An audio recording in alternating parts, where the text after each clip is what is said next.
بسم اللہ الرحمن الرحیم۔ السلام علیکم ورحمۃ اللہ وبرکاتہ۔ مناہل اسلامک اپڈیٹس میں خوش آمدید۔ میرا نام کلیم حیدر ہے۔ میں فوج میں میجر تھا۔ میرے والد صاحب نے میرے ماں کو مار کے ان کے کندھے کی ہڈی توڑ دی تھی۔ مناسب علاج نہ کروانے کی وجہ سے ہڈی نے خون سپلائی کرنے والی نالیوں کو نقصان پہنچایا تھا اور خون کی سپلائی بند ہونے کی وجہ سے میری ماں کا بازو بے جان ہو کر سوکھ گیا تھا۔ پھر جب میری ماں کو فالج کا اٹیک آیا، ان کا دوسرا بازو بھی مفلوج ہو گیا، تو میں نے اپنے پوسٹ سے استعفیٰ دے کر ماں کی خدمت کرنے کا فیصلہ کیا۔ بیوی کے لاکھ کوششوں کے بعد بھی میرا دل مطمئن نہ ہوا اور میں نے استعفیٰ دیا۔ میرا تعلق ضلع ٹبوٹیک سنگھ سے ہے۔ میرا ماں کی عمر 13 برس تھی جب میرے نانو کا انتقال ہوا۔ میرے نانو کی وفات کے بعد میرے نانا نے میری ماں کی پرورش کا بیڑا اٹھایا، مگر انہیں جلد ہی یقین ہو گیا کہ وہ یا تو میری ماں کو کما کر کھلا سکتے ہیں یا پھر ان کے محافظ بن کر گھر بیٹھ سکتے ہیں۔ لہٰذا جب میری ماں 16 برس کی عمر کو پہنچی تو میری ماں کا نکاح میرے نانا نے اپنے بھتیجے میری ماں کے چچا زاد سے سوچتے ہوئے کر دیا کہ گھر کا دیکھا بالا لڑکا ہے، میری بیٹی کو اچھی طرح سمجھتا ہے، میرا بھتیجا بھی ہے، اس لیے خوش رکھے گا۔ مگر یہ بات نانا کی خام خیالی ہی ثابت ہوئی۔ میرے نانا میری ماں کی شادی کے بعد 1.5 برس زندہ رہے۔ ان 1.5 برسوں میں میری ماں 3 بار روٹ کر اپنے باپ کی دہلیز پر آئی۔ ہر بار میرے نانا اپنے بھائی میرے دادا کی منت سماجت کر کے میری ماں کو واپس بھجوا دیا تھا۔ 1.5 برس بعد میرے نانا کا انتقال ہوا تو میری ماں بالکل لاوارث ہو گئی۔ میرے دودیال والوں کو کھلی چھٹی مل گئی۔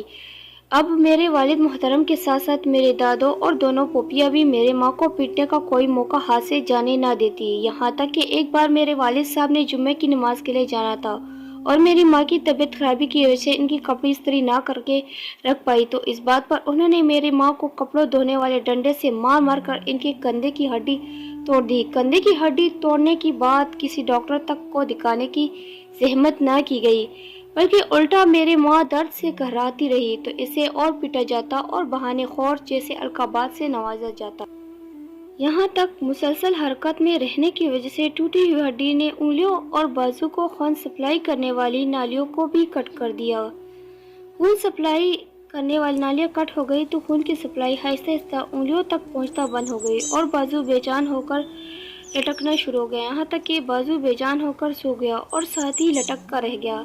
جب میرے دودیال والوں کو یقین ہو گیا کہ میری ماں بالکل مفلوج ہو چکی ہے تو انہوں نے میری ماں پر بد کردار ہونے کا الزام لگا کر اسے طلاق دلوا کر گھر سے نکال دیا۔ جب میری ماں کو طلاق دے کر گھر سے نکالا گیا، اس وقت میں اپنی ماں کے پیٹ میں 7 ماہ کا ہو چکا تھا۔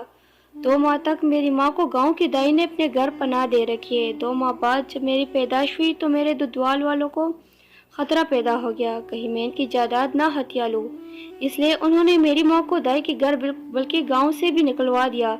گاؤں سے نکالے جانے کے بعد میری ماں کے پاس اور کوئی ٹھکانہ نہیں تھا، اس لیے مجھے کپڑوں کی ایک گانٹ میں لپیٹ کر کبھی دانتوں کی مدد سے کبھی کندھے سے لٹکا کر ٹبوٹیک سنگھ شہر پہنچی اور پہلی رات میری ماں نے مجھے لے کر ایک گوشت والے پٹے کے نیچے گزاری۔ ساری رات میری ماں مجھے گود میں رکھ کر جاگتی رہی تاکہ آوارہ کتے نہ چبا لے۔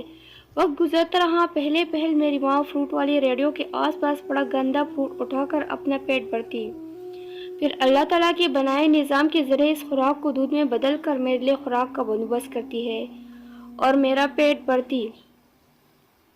جب میری ماں کو بازار میں رہتے کچھ عرصہ گزرتا ہے تو مقامی دکاندار میری ماں پر اعتبار کرنے لگتے ہیں۔ یوں میری ماں کو دکانداروں میں صفائی کا کام مل جاتا ہے اور یوں ہی دکانوں میں مجھے اٹھا کر اپنے پیچھے جولی نما کپڑے میں ڈال کر اپنے پیچھے لٹکانے کے بعد صرف ایک ہاتھ سے صفائی کرنا بہت مشکل ہو جاتا ہے، اس لیے میری ماں کچھ پیسے جمع کر کے برش پالش اور ہتھوڑے کی دھاگا اور سوئی خریدنے کے بعد جوتے سلائی کرنے کا کام شروع کر دیتی ہے۔ میری ماں مجھے گود میں لٹا کر ایک ہاتھ اور منہ کی مدد سے جوتے سلائی کرتی ہے۔ کچھ خدا ترس لوگ میری ماں کو اجرت سے زیادہ پیسے دے جاتے ہیں، جبکہ کچھ اوباش نوجوان جان بوجھ کر سیوریج کی نالی میں جوتا گندا کر کے میرے ماں کو پالش کرنے کے لیے دیتے ہیں، اور جب اس جوتے منہ اور کپڑے کی مدد سے میری ماں صاف کرتی ہے تو میری ماں کی بے بسی پر ہنستے ہیں۔ خیر وقت گزرتا ہے، میں اسکول جانے کی عمر کو پہنچتا ہوں تو میری ماں مقامی امام مسجد اور چند معزز لوگوں کے ذریعے میرے والد صاحب اس وعدے پر شناختی کارڈ کی کاپی لے لیتی ہے کہ میرا بیٹا بڑے ہو کر کبھی دودیال کی جائیداد میں سے حصہ طلب نہیں کرے گا۔ شناختی کارڈ کی کاپی مل جانے پر میری ماں مجھے اسکول داخل کرواتی ہے۔ میرے استاد محترم سید ظفر صاحب کو جب میرے حالات کا پتہ چلتا ہے تو مجھے میرے ماں کو بازار سے اٹھا کر اپنے گھر لاتے ہیں، ہمیں ایک الگ کمرہ دیتے ہیں اور ہمارا سارا خرچ برداشت کرتے ہیں۔ بدلے میں میری ماں سید ظفر شاہ کے انکار کے باوجود کے گھر کے کام کاج کرتی ہے اور میں پڑھتا رہتا ہوں۔ میرے استاد محترم سید ظفر شاہ میرے لیے آرمی میں بطور سیکنڈ لیفٹیننٹ کرنل اپلائی کرتے ہیں اور میں سلیکٹ ہو جاتا ہوں۔ میرا شمار ٹاپ 10 کیڈٹس میں ہوتا ہے۔ میں کورس مکمل کرتا ہوں اور میری شادی استاد محترم کی بیٹی سے کر دی جاتی ہے۔ جب میں بطور کیپٹن ایجنٹس کے ایک مشن پر ہوتا ہوں تو ہارٹ اٹیک سے میرے استاد محترم سسر سید ظفر صاحب انتقال کر جاتے ہیں۔ میں ان کے جنازے میں شامل نہیں ہو سکتا اور مشن مکمل کرنے کے بعد میں پورا ہفتہ پورا دن ان کی قبر پر بیٹھ کر ان کے جنازے کو کندھا نہ دینے سکنے پر معذرت کرتا رہتا ہوں۔ جب دل کا غم ہلکا ہوتا ہے تو واپس ڈیوٹی جوائن کرتا ہوں۔ میں اپنے پورے بیچ میں واحد اور منفرد افیسر تھا جو پہلے خود جاسوس بن کر دشمن کا سراغ لگاتا ہے، پھر اپنی ٹیم تیار کر کے دشمن کا قلع کما کرتا ہے۔ میں بلوچستان میں ایک مشن پر تھا جب مجھے پتہ چلا کہ میری ماں کو فالج کا اٹیک آیا ہے۔ میں نے اپنے سینئر بیچ میٹس یہاں تک کہ اپنے شریک حیات کے روکنے کے باوجود فوج سے استعفیٰ دیا اور اپنی ماں کی خدمت میں مصروف ہو گیا۔ مجھے یاد ہے کرنل لطیف اور بریگیڈیئر امتیاز نے مجھے کہا تھا، اس فیصلے کے بعد تم پچھتاؤ گے۔ میری بیگم نے مجھے قسم دی تھی کہ وہ میری ماں کی خدمت میں کوئی کسر نہیں چھوڑے گی۔ میں اپنے عہدے پر قائم رہوں، مگر دل نہیں مانا۔